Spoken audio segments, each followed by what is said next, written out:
Hello दोस्तों, स्वागत है आपका हमारे यूट्यूब चैनल सम्राट एजुकेशन में। दोस्तों, इस वीडियो में आप लोगों के लिए बीएससी एग्रीकल्चर फर्स्ट ईयर के सेकेंड सेमेस्टर के एक subject fundamental of plant pathology का टॉपिक 3 वीडियो लेकर आया हूं। दोस्तों, यह टॉपिक 3 का पार्ट 1 होने वाला है।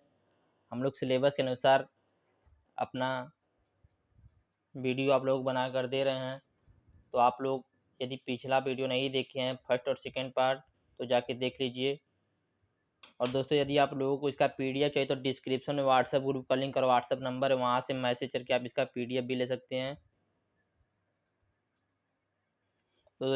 तो सब्जेक्ट है प्लांट पैथोलॉजी। और दोस्तों, यह टॉपिक 3 है। टॉपिक 1 और 2 हो गया है, और दोस्तों टॉपिक 3 का पार्ट 1 है। तो सिलेबस के अनुसार हम लोग देख रहे हैं, तो तीसरा टॉपिक है सिलेबस में term and concept in plant pathology.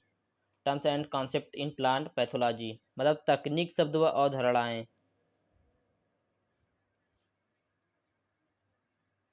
पादप रोग के तकनीक, शब्द व अवधारणाएं। तो चलिए देखते हैं दोस्तों। पहला है रोगजनक पैथोजेंस। दोस्तों, यह चैप्टर बहुत ही इम्पॉर्टेंट है। यदि यह चैप्टर आप लोगों ने समझ लिया अच्छे से तो सब चैप्टर आप लोगों को बहुत आसान लगने लगेगा।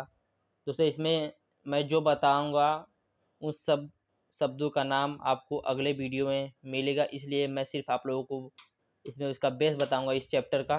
तो चलिए देखते हैं। तो सबसे पहले आता है रोगजनक पैथोजेंस। तो रोगजनक किसे कहते हैं दोस्तों? पौधे में रोग की उत्पन्न करने की क्षमता रखने वाले जीवी मध्यजीवी कारक को रोगजनक कहते हैं। फिर समझिएगा दोस्तों, पौधों में रोग उत्पन्न करने की क्षमता रखने वाले। तो दोस्तों, जो पौधे में रोग उत्पन्न करने की क्षमता रखने वाले जीव होते हैं तो उन्हें रोगजनक कहते हैं। जैसे वायरस, शैवाल आदि। जैसे वायरस हो गया, शैवाल हो गया। देखते हैं अगला। रोग किसे कहते हैं? तो सर, यदि आप लोगों ने फर्स्ट और सेकंड पार्ट देखा होगा तो इसमें से कुछ आप लोगों का देख के क्लियर हो जाएगा। नहीं देखा तो फिर से देख लीजिए, रोग किसे कहते हैं। तो दोस्तों, रोग की परिभाषा: रोग एक हानिकारक प्रक्रम है जो लगातार उत्पन्न हो रही उत्तेजनाओं के कारण होता है। और रोग एक हानिकारक प्रक्रम है। दोस्तों, यह मनुष्य चाहे प्लांट हो चाहे कीट हो, दोस्तों आप लोगों को ध्यान देना है कि यह सब में काम आता है। रोग एक हानिकारक प्रक्रम है। रोग एक हानिकारक प्रक्रम है जो लगातार उत्पन्न हो रही उत्तेजनाओं के कारण होता है और पादप में किसी भी प्रकार का असामान्यता प्रकट कर देता है। तो आप लोग इसको ध्यान समझिएगा। रोग एक हानिकारक प्रक्रम है। रोग से किसी को फायदा नहीं होता और नुकसान ही होता है। तो यह हानिकारक प्रक्रम है जो लगातार उत्पन्न हो रही उत्तेजनाओं के कारण होता है। और दोस्तों, लगातार हो रही उत्तेजना के कारण उत्पन्न होता है और यह पादप में किसी प्रकार का असामान्यता प्रकट कर देता है। तो जब किसी पौधे में रोग लग जाता है तो दोस्तों इसमें कुछ असामान्यताएं आ जाती हैं। अगला हेडिंग देखते हैं, लक्षण। रोगग्रस्त पौधे में कुछ असामान्यताओं का प्रकट होना लक्षण कहलाता है। तो जैसे आप लोगों को एग्जाम्पल के माध्यम से समझाते हैं। जैसे एक पत्ता हो गया, इसमें कहीं पे रोग लग गया। तो दोस्तों, यह जो रोग लगा है हम लोग को दिख रहा है, तो यही इसका लक्षण है। तो इसी को हम कहते हैं दोस्तों लक्षण। आप लोगों को ध्यान देना है, यह सब आगे आप लोगों को मिलेगा इसलिए हम करवा रहे हैं। तो आप लोग ध्यान दीजिएगा। लक्षण हो गया। तो इसके बाद है चिन्ह। परपोषी पौधे के अंदर रोगग्रस्त के ऊपर कुछ असमानता या कुछ लक्षण हो तो उसे चिन्ह कहते हैं। तो इसको ध्यान दीजिएगा। इसको भी एग्जाम्पल के माध्यम से देखते हैं। फिर से एक बार सुनिएगा। परपोषी पौधे के अंदर और रोगग्रस्त के ऊपर कुछ असामान्यता या कुछ लक्षण हो तो उसे चिन्ह कहते हैं। तो दोस्तों, परपोषी पौधे के अंदर, तो यह एक पौधा हो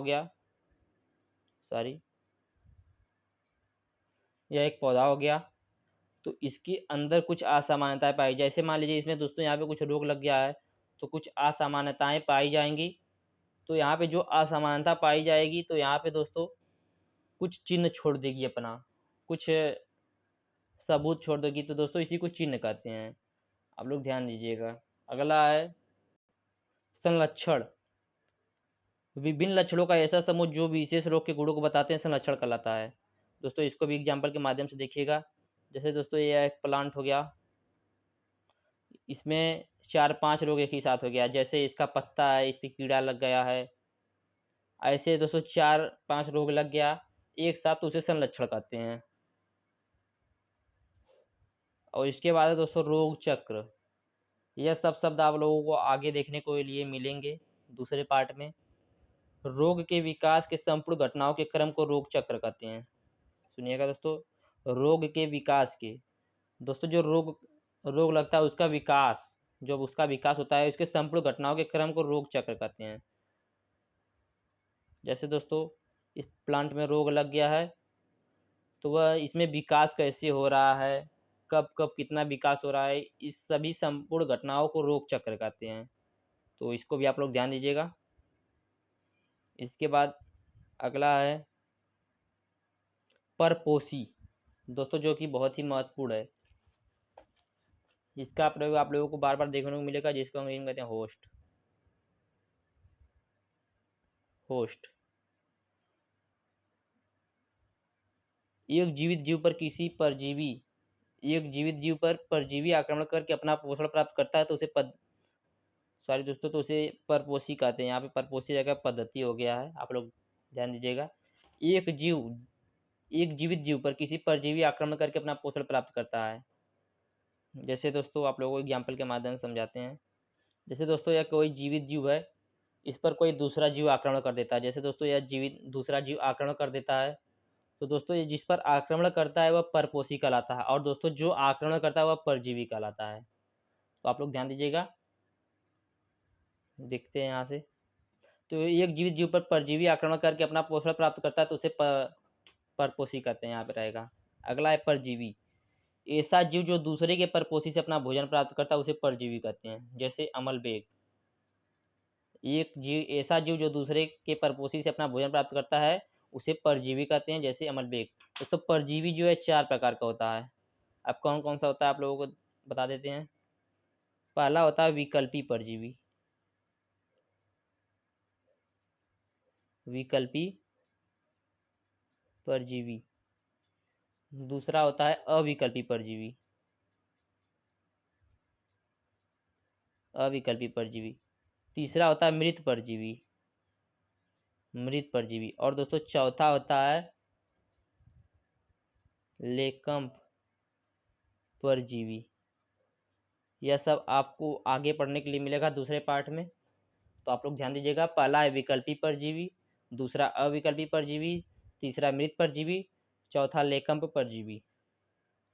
सॉरी दोस्तों, लेकम्प मृत जीवी, चौथा ध्यान दीजिएगा लेकम्प मृत जीवी। तो चलिए देखते हैं अपना। और इसके बाद दोस्तों आता है ऊतक क्षय। ऊतक क्षय पादपों कोशिकाओं के किसी कोशिका का नष्ट होना ऊतक क्षय कहलाता है। दोस्तों पादप के किसी भी टिश्यू, जैसे दोस्तों कोई पादप है, उसके किसी भी टिश्यू में कोई टिश्यू नष्ट हो जाता है तो उसे पादप सॉरी ऊतक क्षय कहते हैं। परिभाषा सुनिएगा, पादपों कोशिकाओं के किसी कोशिका का नष्ट होना ऊतक क्षय कहलाता है। तो यह थे कुछ इम्पॉर्टेंट शब्द जो आपको दूसरे पार्ट में देखने के लिए मिलेंगे। यह दोस्तों बेस है। इस पार्ट को आप लोगों ने अगर अच्छे से पढ़ लिया तो आगे के सभी पार्ट आप लोगों के लिए आसान हो जाएंगे। तो आप लोग इसे ध्यान से देखिएगा एक बार 2 बार। तो इस चैनल पर BSc एग्रीकल्चर के सेकेंड सेमेस्टर की सभी विषय की तैयारी कराई जाएगी। तो आप लोग चैनल को सब्सक्राइब कर लीजिए, वीडियो को लाइक कीजिए, शेयर कीजिए। और PDF के लिए व्हाट्सएप में ग्रुप का लिंक और व्हाट्सएप नंबर दिया गया है, वहाँ से मैसेज करके आप अपना PDF ले सकते हैं। आप लोगों को मैं यहाँ पर भी फ़ोन नंबर दे देता हूँ 9628363046। इस पर मैसेज करके आप PDF ले सकते हैं। जय हिंद।